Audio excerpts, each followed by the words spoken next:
వస్తుంది సముద్రాలలో రేవులలో నీళ్ళు ఇసుక ఎక్కడి నుంచి వస్తుంది ఇసుక ఎక్కడి నుంచి నీళ్ళ తోడుకొస్తారా ఆడ ఉన్నప్పుడే నీళ్ళు లేవు ఇసుక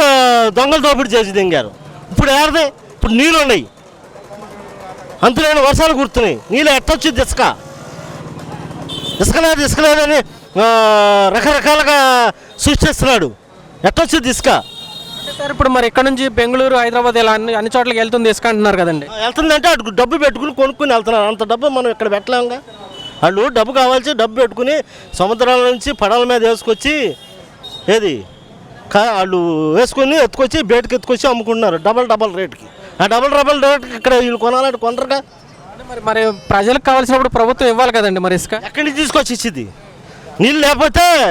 ఇప్పుడు బయటకు అయితే రేటు పెట్టి కొనిస్తున్నారని మీరే చెప్తున్నారు మరి అలాంటప్పుడు వీళ్ళకి కూడా ప్రభుత్వం అదే ధరను తగ్గించి ఇచ్చింది కార్మికులు ఊరిని వస్తావా దాంట్లో తీసుకొస్తానికి నీళ్ళది లాక్ రావాలంటే కొంచెం చాలా డబ్బు అవుద్ది ప్రజలకి ఇబ్బందులు కలిగినప్పుడు ప్రభుత్వం ఆదుకోవాలి కదా సార్ మరి ఆదుకునే చాట ఆదుకుంటానే ఉంది ఇప్పుడు ఎందుకు రాదు ఇప్పుడు పోళ్ళు అంత తీసుకొచ్చుద్ది ఇప్పుడు నీళ్ళు 6 నెలల నుంచి లేదంటారు అప్పుడు నీళ్ళు ఉన్నాయి సార్ నీళ్ళు ఒక్క నిమిషం సార్ పెద్ద వర్షాలు ఒక్క విషయం పెద్దనా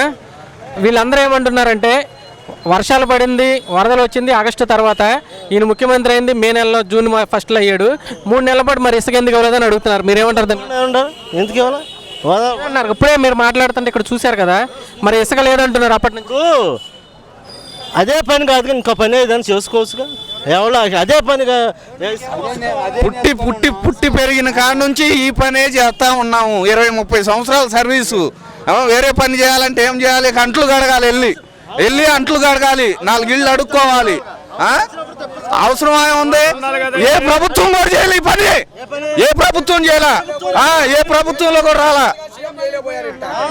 ఏ ప్రభుత్వం చేయాలా